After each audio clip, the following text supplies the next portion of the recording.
Özmən, mənə elə gəlir ki, elə məhz Prezident İlham Əliyevin vaxtaşırı bizim bölgədə olaraq, yəni azad olunmuş bölgəmizdə olaraq həm çağırışları, həm qoyduğu məsələlər, həm də tələbləri məhz elə gələcəkdən bizə xəbər verir. Yəni, bax, bu məqamda, bu kontekstdə hansı elementlər daha vacib əhəmiyyət bizim üçün kəsb edir?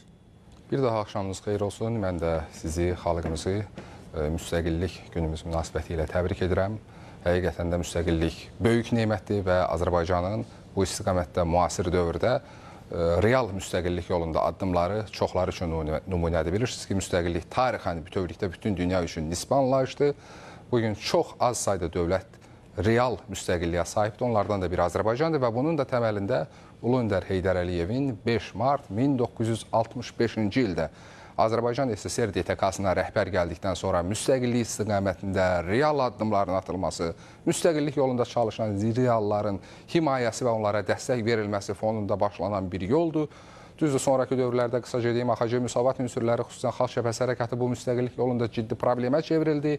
Lakin Ulu Öndərin yenidən hakimiyyətə qayıtması xalqın təkidli tələbi ilə Azərbaycanı dağılmaqdan, məhv olmaqdan xilas etdi və nəticə etibarilə biz real müstəqillik yolunda ciddi addımlar atdıq, iqtisadi müstəqilliyimizi, siyasi müstəqilliyimizi əldə etdik və bugün Azərbaycan müstəqillikdən, suverenlikdən danışmağa haqq edən dövlətdir. Cənab İlham Əliyevin vizyonu bugün Azərbaycanı dünya qlobal müstəvisində hesablaşılan bir gücə çevirib. Əlbəttə biz kiməsə meydan oxumuruq, amma eyni zamanda Azərbaycanın etdikləri çoxları üçün nümunədir. Biz bugün müstəqillik günündə əgər vaxtı ilə işğala, təcavüzə məruz qalmış, çoxsaylı beynəlxalq cinayətlər törətmiş ərazilərə rifah apara bilmişiksə, Azərbaycanın prezidenti həmin ərazilərdə cəmi bir neçə il əvvəl minalarla çirklənmiş, ekosidin, urbisidin, kultrasidin hökm sürdüyü bir ərazidə bugün rifah gətirdiyi insanlarla bir araya gələrək 28 mayı qeyd edirsə, bax, real müstəqillik budur, real baxış bundan ibarətdir və təbii ki, Azərbaycan üçün bu çox şərəfli bir tarixin başlanğıcıdır. Lakin müstəqillik elan etməklə deyil, müstəqillik bəyan etməklə düzələn məsələ deyil. Hələ 18-ci ildə bilirsiniz ki, biz müstəqilliyimizi bəyan etmişdik, amma həmin dövrdə İrəvanın verilməsi kimi çoxsaylı xətalarla yanaşı düzdür. Biz Cumhuriyyət qurucularını böyük ehtiramla anırıq, çünki Azərbaycan onların görmək istədiyi işlər, ideallar Azərbaycan dövlətçilik tarixində mühüm bir mərhələdir, amma biz formal müstəqillikdən o yana gedib müstəqilliyimizi qoruya bilmədik. Daha sonra, sonraki dövrdə də. Yəni, Ulu Öndər özü də demişdi ki, əslində bugün bəzi marginal qruplar indi o müstəqillikdən subyektiv pay çıxarmaq istəyir. Bəli. Amma müstəqillik, açıq demək lazımdır, 18-ci ildə də, 91-ci ildə də imperiyaların bizdən asılı olmayan səbəblə dağılması nəticəsində xalqlara tarixin hədiyyəsi idi və çox təəssüflər olsun ki, zamanında olan qüvvələr onlardan istifadə edə bilmədi və biz xeyli vaxt itirdik. İndi də müstəqillik yalnız bəyan etməklə ifadə olunan məsələ deyil. Müstəqillik qorunması vacib olan, irəli aparılması vacib olan, çağırışlara cavab verilməsi vacib olan nüansdır və çox qiymətli nemətdir. Elə siz qeyd etdiniz, Azərbaycanın bu yaxınlarda Ümumdünya Şəhərsalma Forumuna ev sahibliyi etməsi gələcək çağırışların artıq məhz insan rifahı ilə bağlı çağırışların, yaşam quruculuğu ilə bağlı çağırışların Azərbaycandan artıq yönəldildiyini göstərməklə biz o deməkdir ki, biz nəyin özümüz müstəqillik? Biz dünyada çoxları üçün müstəqilliyə əmsalıq.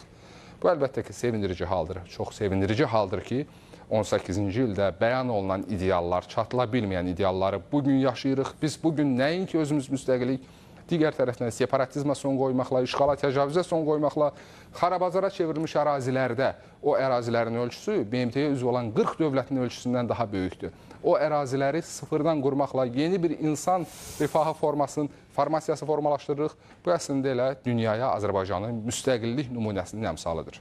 Tarixdən düzgün dərsləri götürmək lazımdır. Yəni, həm də bizim sələflərin etdiyi səhvlərdən biz qorunmalıyıq, biz sığortalanmalıyıq və həqiqətən də yeni müstəvidə, yeni dönəmdə həm Milli Öndər Heydər Əliyev, həm bizim prezidentimiz İlham Əliyev artıq lazımi çıxışları, lazımi qənaətləri çıxarıblar və əlbəttə ki, biz artıq körtəbii şəkildə getmirik, hərəkət etmirik. Və mənə elə gəlir ki, Bəhruz müəllim, bax, məhz bu müstəvidə Azərbaycan dövlətinin təcrübəsi həm o 13-cü sessiyada, həm ona qədər COP29-da və bütün beynəlxalq əhəmiyyətli tədbirlərin hamısında diqqət mərkəzinə gəlir. Çünki biz kiminsə modelinə oturuşmuruq, yox, öz modelimizi tətbiq edirik və bu modelin belə deyək, üstün cəhətləri var və orada ən ümdə elementlər hansılardır? Çox vacib məqama toxunursunuz. Həqiqətən də bugün cənab İlham Əliyevin vizyonu və Ulu Öndər Heydər Əliyevin siyasi kursu ilə formalaşan bizim inkişaf modelimiz çox özünə məxsusdur. İlk növbədə başqa modelləri qeyd etdiyiniz kimi təkrarlamır. Əlbəttə, daha müsbət model olsa, təbii ki, biz müraciət edərik. Təbii. Amma nəticə etibarilə 30 il ərzində dünyada oturuşan, ikili standartlara əsaslanan o modellərin bu bölgəni hansı fəlakətlərə aparıb çıxartdığına biz şahidlik etdik və eyni zamanda şimalda, cənubda, şərqdə, qərbdə hansı münaqişə ocaqlarının hələ də davam etməsi həmin modellərin nə qədər dırnaqarası uğurlu olduğunu göstərir. Azərbaycan modeli isə işğalın təcavüzün sonu oldu.